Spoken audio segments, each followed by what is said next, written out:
Fala, clã! Beleza? Bom, estamos aqui, conforme prometido, vim responder as perguntas de vocês. Cara, vocês mandaram uma cacetada de pergunta aqui pra mim. Vamos lá, vamos responder todas elas e vamos fazer nosso rolê. Eu chamaria, acho que eu chamaria esse quadro aqui de café com o Igor, né? Só que como eu tô fazendo esse quadro à tarde, vai ser água mesmo. Até porque eu não tô tomando muito mais café. Então vamos lá.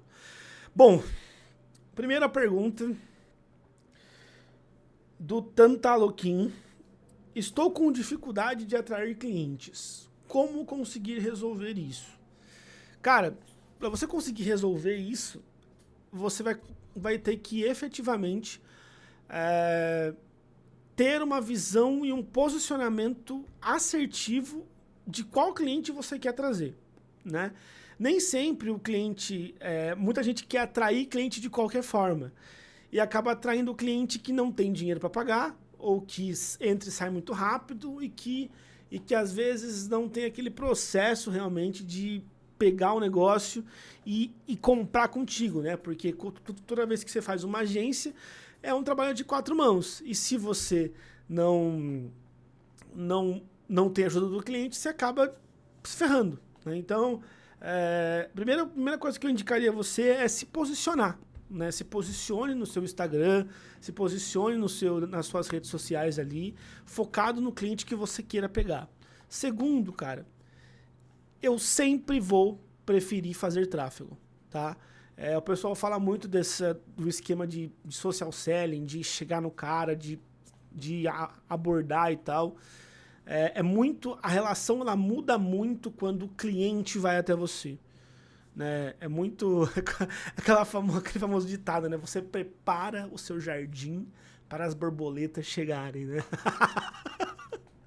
Basicamente, eu sou o cara que prepara o jardim, tá? Lógico, às vezes você não tem o financeiro ali para investir em tráfego, tá? Aí eu indico você realmente mapear as empresas que você quer atender, quem você quer atender e como você quer abordar esses caras, né? Uma forma de abordagem, eu sempre vou indicar você oferecer para o cara uma consultoria gratuita e apontar os erros daquele cliente para você conseguir resolver aquele cliente. Uma outra pergunta aqui do Marcelo. Nossa, cara, eu não vou falar. Eu me recuso a falar os arrobas, cara. É muito. Só arroba esquisito. Como contratar certo para a minha agência? Já me ferrei muito. Cara, eu também. Eu também, cara. Mas assim, a forma principal de você contratar alguém certo para sua agência é você fazer alguns passos que geralmente são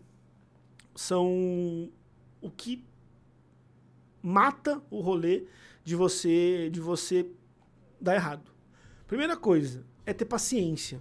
Geralmente aquela pessoa que você contratou, ela não vai performar nos primeiros meses. Então você precisa ter caixa e contratar ela, não quando você está precisando muito. Geralmente a gente contrata quando está precisando muito, né? Mas você tem que ter caixa e manter essa pessoa aprendendo e no jogo, tá? Então, primeira coisa é paciência. A grande parte de vocês não conseguem ter paciência na hora da contratação. Por isso que vocês não conseguem delegar, tá? A segunda coisa é o quê? Cara, você já definiu o que é a sua agência, o que é inegociável na sua agência, o que é inegociável na sua agência ou assessoria? Essa é a segunda coisa que você tem que entender. O que é inegociável? Qual que é o perfil que é inegociável ter aqui? Por exemplo, um perfil para mim que é inegociável ter dentro da Revolut tem que ter, né? É um cara esforçado, né? É um cara dinâmico e esforçado. Então, a gente parte desse princípio do cara dinâmico e esforçado. Então, por exemplo, o que a gente faz na Revolut, né? A gente não contrata o cara pronto. A gente contrata um cara mais ou menos pronto e faz ele estudar. Se na parte de estudo esse cara já começar da mancada, não pegar o negócio pra frente, cara, ele já não tem muito perfil. E a terceira coisa, que é muito forte, não tenha medo de falar que você tá errado, né? Vai ter alguns momentos ali, meu amigo, que, cara, Marcelão, você vai estar errado, irmão. Não tem jeito. Aconteceu, você contratou errado, deu errado, você tem que assumir que você deu errado e tocar o barco. Geralmente a gente aceita aqui na Revolut, né, de 3 a 4 feedbacks ali fortes, né, de erros complicados que esse cara recebeu. Então, eu sempre eu vou nesse sentido, nesse processo para fazer acontecer, tá? A pergunta da... Nossa, eu não sei se é homem ou mulher, Augusta... Sei lá, gente, eu não vou falar mais. Alguma coisa. Trabalhar com agência nichada é o melhor?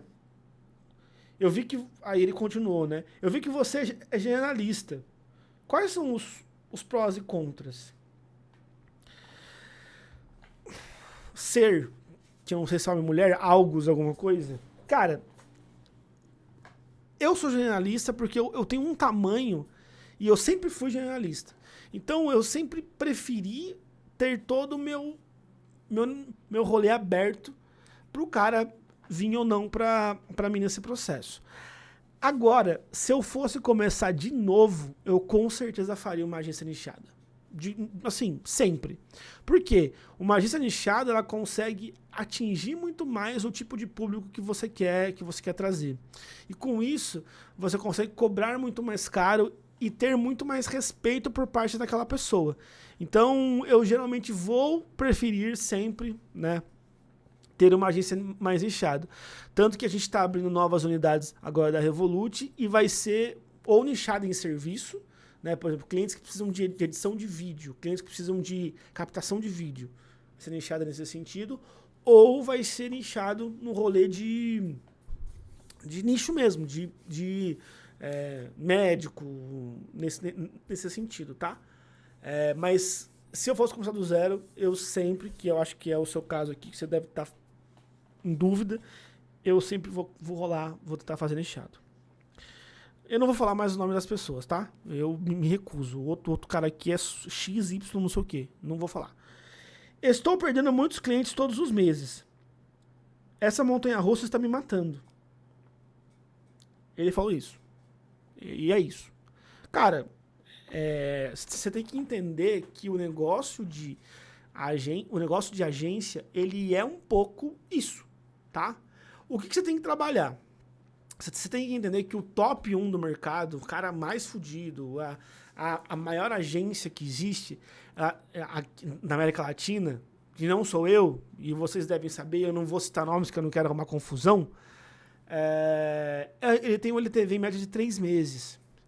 Então, assim, qualquer coisa maior que isso, principalmente quando a gente fala de negócio local, tá? Qualquer coisa maior que isso, você já tá acima da média.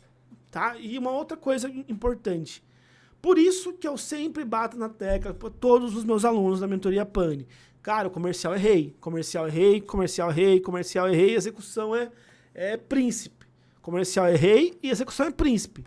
Não tem jeito, velho. Pra você ter alguma coisa, fazer qualquer coisa, você precisa ter o comercial ligado. Porque o que acontece com a grande maioria das agências, não sei o quê, o cara geralmente é uma urgência. Ele mesmo faz o rolê dele. E daí o que rola, cara? O cara automaticamente ele senta naquele cliente. Ele pega o faturamento de 20 mil ali, ele acha que o cliente nunca vai sair. Só que o padrão do mercado é que o cliente saia. Você não é a estrelinha premiada que vai manter a grande maioria dos seus clientes por anos, né? Claro, a gente tem aqui, por exemplo, eu tenho clientes que estão 3 anos comigo, quase 4 anos. Então, assim, quer dizer que nenhum do seu cliente vai ser mantido? Não, mas a média do mercado é um LTV baixo.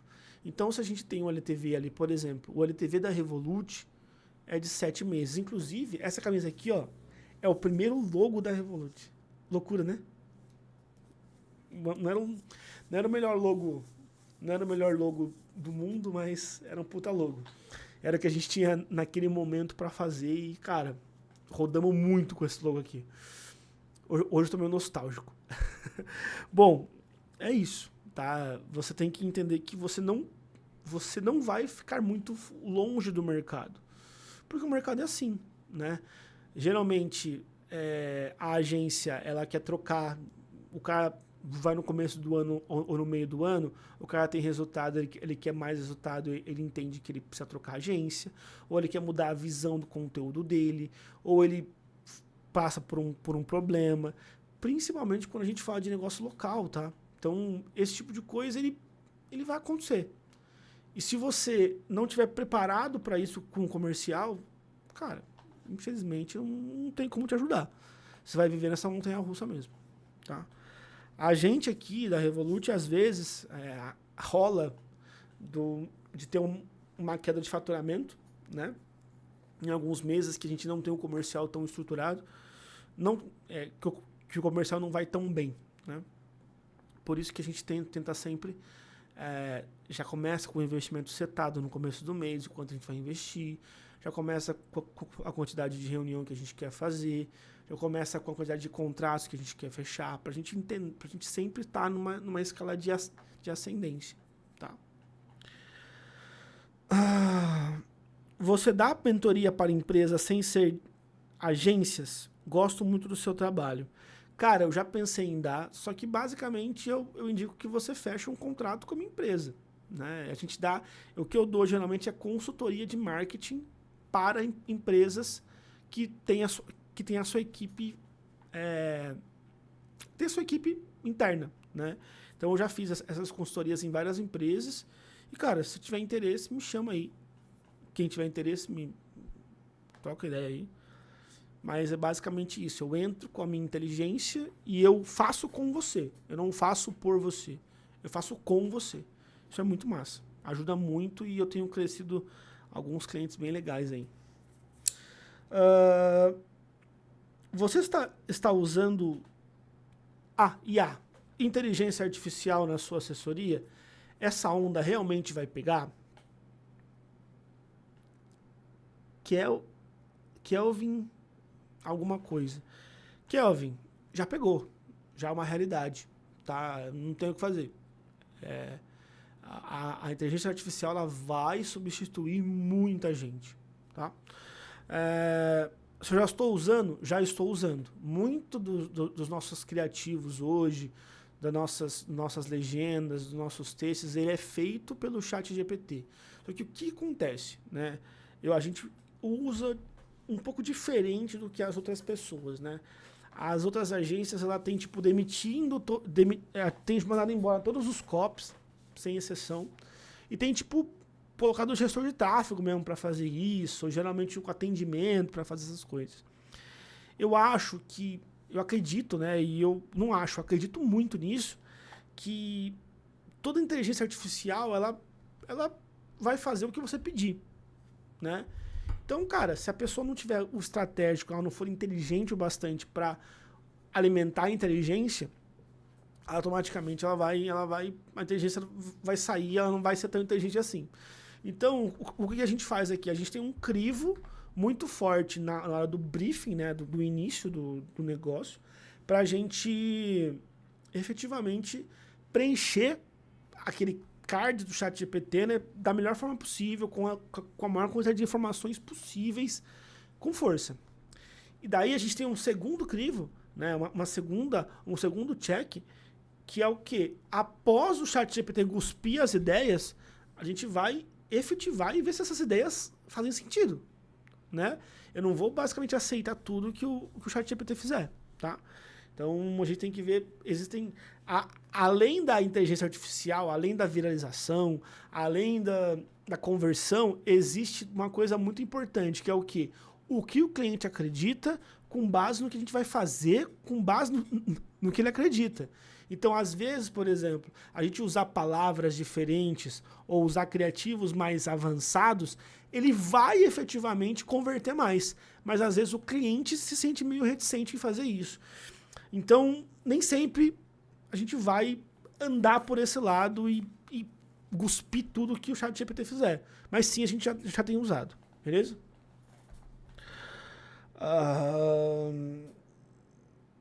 Como Jéssica, alguma coisa. Como contornar o problema do cliente não gravar os criativos que você pede? Isso é complicado, tá? Então a gente consegue de duas formas, tá? A primeira forma é o quê? É uma coisa que eu tenho resolvido com a minha equipe aqui. Então, isso é um problema que toda assessoria vai ter, tá? Principalmente assessoria, agência. Toda assessoria ou agência vai ter quando você trabalha com negócios locais, principalmente. O cara já fica meio assim para gravar algumas coisas. Então, assim, qual a primeira coisa que você tem que fazer? É você inovar. É você abrir outros tipos de criativos que você acha que que possa ser usado. Então, por exemplo, criativos de narração, que é aquele banco de imagens e as narrações, e uma narração por inteligência artificial falando o negócio. Criativos de imagem única, carrossel, motion design. A gente inova e tenta trazer uma conversão parecida ou um pouquinho pior, né? Porque o melhor sempre vai ser vídeo, né? Do que o vídeo. Ou você tem que fazer um rolê de, fechar o cliente e falar, olha, se você não gravar isso, a gente não vai conseguir chegar no resultado. Mas assim, eu sempre fui muito agressivo para fazer esse tipo de coisa. E eu acabei me ferrando algumas vezes. Então, o que eu faço? Né? Eu sempre começo a conversa o quê? Cliente X. Lembra que a gente combinou aquele objetivo? Lembro. Vamos chegar? Pô, a gente vai chegar. Eu espero que a gente chegue. Só que para isso, a gente precisa gravar esses criativos. E assim, se você não gravar, a chance da gente chegar é menor. E aí a gente vai acabar no final do mês e a gente vai ter um problema. O que você acha? O que você quer fazer perante a isso? Deixar ele resolver o problema dele. Porque é aquela coisa, né? A gente é parceiro, mas a gente não é sócio do cara. Então, o cara tem que tocar o negócio dele e precisa ajudar a gente a trabalhar. Senão não tem jeito. Não. Bom.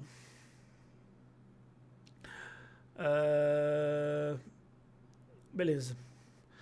Até que ponto eu preciso fazer tudo que eu... É a mesma pessoa que perguntou, tá? Ela fez bastante pergunta aqui. Jéssica, não sei o quê. Até que ponto eu preciso fazer tudo para o cliente ficar? Faria muita diferença no meu faturamento. Porém, esse cliente fechou um contrato de 12 meses e o quanto de coisas que ele tá pedindo eu já não tenho margem para entregar. Olha que loucura, cara. Como eu falar isso pro cliente? Ela terminou isso, né?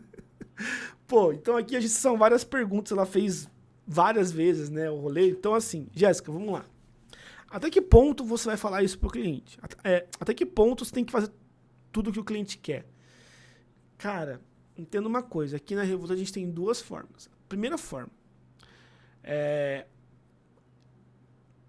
a gente tem que fazer na prioridade, na grande prioridade, a gente tem que fazer o que está no nosso contrato.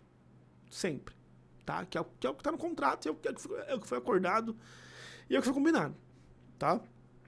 A segunda coisa é o quê? Quando aparece algum tipo de solicitação desse cliente em coisas diferentes e em coisas que não estão no contrato, a gente vai bater muito no escudo da cultura. Né? Então, qual que é a nossa cultura? O resultado está no nosso DNA. O resultado da Revolut, o cliente ter resultado na Revolut é o mais importante entre todo o nosso rolê. Então a gente vai balizar com esse escudo. Então assim, fazer o que o cliente pediu vai ocupar muito mais equipe do que ele ocupa? Sim ou não? Às vezes não. Então, pô, vamos fazer e fazer o que ele pedir? Segundo, fazer o que o cliente está pedindo vai ocupar? Vai ocupar muita equipe? Vai. Eu tenho margem, hora, pessoa, para fazer isso conforme esse cliente paga? Pô, aí já é uma outra pergunta. Tenho margem? Não tenho margem. No seu caso aqui, aparentemente você não tem margem, tá? Então assim, quando eu falo sim pro cliente de uma coisa que não tá no contrato, eu sempre tento deixar claro que aquela coisa que eu estou fazendo não está no contrato, mas eu vou fazer e na próxima vez vai ser pago. Pegou a visão? Vou repetir. Eu faço, só que eu falo assim, olha, isso aqui não está no seu contrato. Da próxima, eu vou fazer dessa vez. Da próxima vez vai ser pago. Então, o que acontece nisso? O cliente, ele entende que, pô, os caras estão quebrando um galhão para mim. Massa. Pô, isso não está no contrato do cara, então eu não posso ficar pedindo. E da próxima vez que eu pedir, minha fatura vai aumentar. Então eu preciso realmente pedir isso. Então você pega o cliente, você fala assim, olha, vou fazer isso para você. Mas isso não está no desrespeito. E da próxima vez eu vou ter que cobrar. Então isso ajuda a gente impor limites do cliente, automaticamente mantendo a parceria. Porque antes, o que eu fazia, tá? E que eu me ferrei muito. Eu falava, não. Não, isso não tá no seu contrato. Entendeu? Então é complicado. Ah, Igor, e quando tá nesse rolê aqui que você tá, Jéssica, por exemplo, que você não tem margem mais, você já não tem mais margem, e o cliente tá pedindo que você faça mais coisa. Aí, nesse caso, o que eu vou fazer? Eu vou ligar pro cliente e falar, fulano, tudo bem? Tudo bem. Olha, esse tipo de serviço que você está me pedindo periodicamente não está no meu contrato.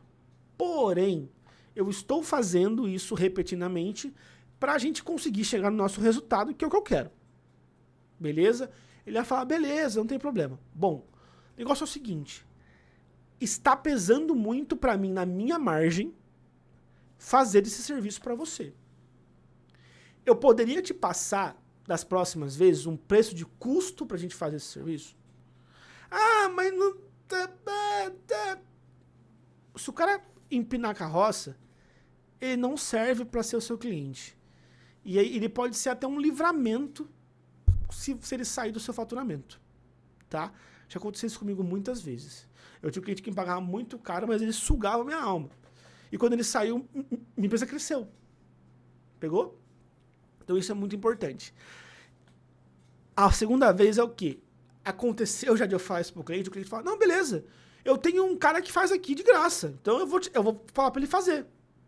Ranquei isso na minha frente. E teve uma outra vez que o cliente pagou. Ele falou, ó, beleza, velho, quanto custa? X. Toma, tá pago, vamos lá. Entendeu? Então, é tudo questão de conversar. A gente fica com muito medo de falar com o cliente, porque, vou perder o faturamento, vou morrer. Cara, você não vai morrer, velho. Você vai, às vezes, se perder o faturamento, tem que ser, e acabou. Pega outro e você segue o jogo. Beleza? Olha, uma pergunta boa aqui do Bruno. Como manter gestores de tráfego bons na sua empresa? Esse cara aqui tá ligado do que tá acontecendo no mercado. Bom, eu sou um cara de tráfego, né? E para mim é muito mais fácil ensinar tráfego internamente na minha empresa do que para um cara que é de agência, de design, por exemplo, ensinar tráfego. Então, isso para mim não é tanto um problema, mas ainda é um problema, tá? Então, o que eu sempre faço? Eu sempre vou preferir pessoas com, que eu falei lá atrás, dinâmica e esforço, um cara que seja esforçado. Então, às vezes trazer um gestor de tráfego com muito skill, um cara que já tenha muita experiência, ele não vai se esforçar tanto e aquilo lá não vai ser tão um desafio para ele e ele vai acabar não desempenhando tão bem dentro da sua empresa e sair muito rápido, tá? Então, eu opto por trazer pessoas um pouco menos de conhecimento, ensinar esses caras para esses caras crescerem dentro da minha empresa e virarem um Megazord. E aí a gente acaba criando uma relação de ele me agradece muito por eu ter ensinado ele essa profissão e tal. E eu, cara, continuo focando e investindo em desenvolver esse cara, né? Até o momento que esse cara vai querer trilhar outro caminho. Então a gente precisa já ter outras pessoas aprendendo, tá? Então é mais ou menos esse processo e isso ajuda muito a gente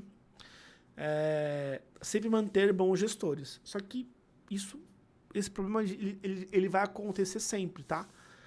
Eu sei que você deve estar passando por isso, mas existe a forma certa de você estar contratando, trazendo o cara, ensinando o cara. Eu ensino um pouco mais, muito mais a fundo disso, dentro do método PANI lá, mas é basicamente isso. Você contratar um perfil certo, com a skill mais ou menos desenvolvendo, para você desenvolver a skill e o cara for do seu perfil, aí acabou. O jogo vira. Vamos lá.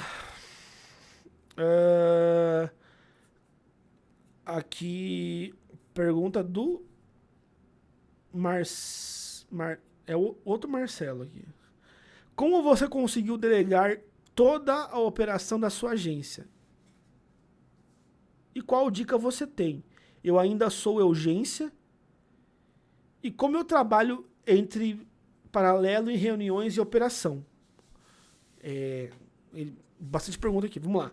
Como você conseguiu delegar toda a operação da sua agência? Cara, contratando pessoas muito melhores que eu em outros âmbitos. Então, por exemplo, eu sei que eu arregaço em tráfego, sou muito bom em tráfego. Beleza. Mas eu não sou tão bom em design. Então, traz design. Sou tão bom em vídeo. Vídeo, traz. Trouxe esse cara. Trouxe esse aparato. Então, fiquei dentro da área de tráfego bastante tempo. Até o momento que eu falei, cara, eu vou delegar a parte mais importante na minha visão da minha empresa, que é tráfego. E hoje eu ainda operacionalizo a minha empresa no comercial, né? E às vezes eu tenho alguns clientes ali que eu toco o tráfego porque, cara, quem faz tráfego não quer largar muito, muito osso não, né? Mas é esse o processo, tá?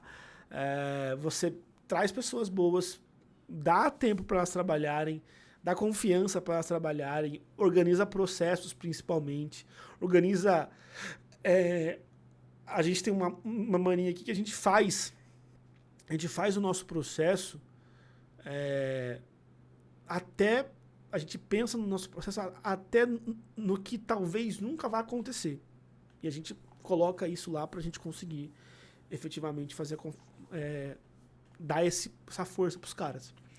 E ainda, o que me ajudou muito nesse rolê ali de delegar foi que não é um rolê tipo a partir de amanhã acabou, entendeu? É um rolê gradativo e as pessoas têm muito essa... você, por exemplo, procurou aqui, você está muito imerso na operação. E isso é foda. Então, o que acontece, por exemplo? O primeiro, eu deleguei a parte de contratos, né? Eu já tinha financeiro, já tinha algumas coisas, né? Por exemplo, primeiro, eu tinha muito problema em responder cliente. Lá atrás, quando eu tocava esses clientes efetivamente. Eu deleguei a parte, eu trouxe uma secretária, uma assistente pessoal, que hoje é a Mayara, que é minha gerente geral da agência. Eu trouxe ela para responder os clientes, ser o meu escudo e me trazer as coisas que não foram solucionadas 2 vezes no dia ali. Então eu já matei o tempo de WhatsApp. Né? Então isso me ajudou muito. Aí eu perdia muito tempo em explicar contrato, porque mesmo que outra pessoa mandava, como eu vendia, ou outra pessoa vendia, as pessoas queriam que eu explicasse o contrato pro cara. Aí eu fazia nesse processo. Eu acabei ensinando a Mayara a explicar as cláusulas do contrato. Já passei. Entendeu? E foi um negócio mais gradativo. Aí eu tinha, sei lá, 30 clientes no tempo. Eu falei, vou trazer um gestor e passar 5 para ele. Passei 5 para um. Passei 5 para outro. 5 para outro. Foi um rolê mais gradativo, né? Então, não é do dia para noite, você não vai instalar o dedo e vai resolver, tá? Como você trabalha em paralelo entre reunião e operação, tá? Eu tinha muito esse problema e eu fazia o mais simples possível. Comercial, no máximo 2 reuniões por dia. Clientes, no máximo mais 2 reuniões por dia. Sempre à tarde. Então eu tinha horário das 13 às 14, das 14 às 15, das 15 às 16. 13, 14, 15 e 16. Acabou. Das 13 às 14, das 13 às 14, das 14 às 15, das 15 às 16, das 16 às 17, perdão. São 4. E eu fui gradativamente reduzindo o número de tempo das minhas reuniões. Então, eu conseguia encaixar, por exemplo, geralmente 4 reuniões, 2 de comercial e 2 de operação, em 3 horas. Aí eu comecei a ser mais rápido e encaixar em 2. E aí o rolê foi andando nesse sentido. Claro, existem clientes que demandam mais tempo, comercial que vai demandar mais tempo, mas é mais ou menos esse rolê. E a minha manhã sempre, e ainda hoje é a operação. Eu sempre vou focar em operar. Hoje, por exemplo, o que eu opero dentro da minha empresa é o quê? Eu opero as pessoas. Eu ajudo as pessoas a trabalharem da melhor forma. Então, as minhas reuniões de equipe geralmente são de manhã. E a minha operação de tráfego, construir plano de ação, fazer follow-up de comercial e algumas coisas assim, de manhã. À tarde eu deixo para gravar vídeos como esse que eu estou gravando agora, fazer reuniões e esse é o processo, tá? Então, separa o seu dia. O problema de vocês é que vocês querem fazer tudo ao mesmo tempo, na mesma hora, e não faz nada, depois não faz nada certo. E aí não tem como te ajudar, né? Como diz a moça lá, eu não consigo te defender. E não dá pra te defender, velho. Entendeu? Separa a hora, define e para de enfiar as pessoas. E outra, o cliente sempre vai estar urgente. Para de ficar enfiando reunião do nada, velho. Se o cara te chamou hoje pra marcar uma reunião, cara, amanhã, jogar pra amanhã o rolê, jogar pra depois de amanhã. Não adianta você ficar tuchando reunião, porque o cliente vai embora e volta outro. Você, cara, você tá dentro do seu rolê aí. Se você passar mal, se você surtar, se você ter um burnout, é você que é o seu trabalho. Você se ferrou, tá? Agora, a última pergunta, né? Como tá a Brenda? A Brenda tá ótima, gente. Graças a Deus. Se recuperou muito bem. Tá muito feliz com a nossa nova bebezinha. A Heloísa tá muito bem. A Helena aceitou muito. A gente tá muito feliz. E como é ser pai de 2 meninas? Cara, no momento da gravação desse vídeo, faz 1 semana que eu sou pai de 2. Então eu não sei te dizer muito efetivamente como funciona. Tá? Daqui talvez 1 mês, se você me perguntasse isso, eu vou conseguir te responder. Mas hoje eu posso dizer que é muito massa e ao mesmo tempo ele é muito mais trabalhoso também. Mas tem sido muito legal, tem sido muito maravilhoso. Ufa! Bom, galera, esse foi mais uma Água com o Igor. Semana que vem a gente tem mais. Eu espero vocês. Para quem quer participar e quer ter a sua pergunta respondida por mim, vai no meu Insta. Eu abro a caixa de pergunta, geralmente um dia antes. Vai no meu Insta e pergunta lá, que eu respondo geralmente em vídeo. É muito mais completo dessa forma. Fechado? Falou, galera, e até semana que vem.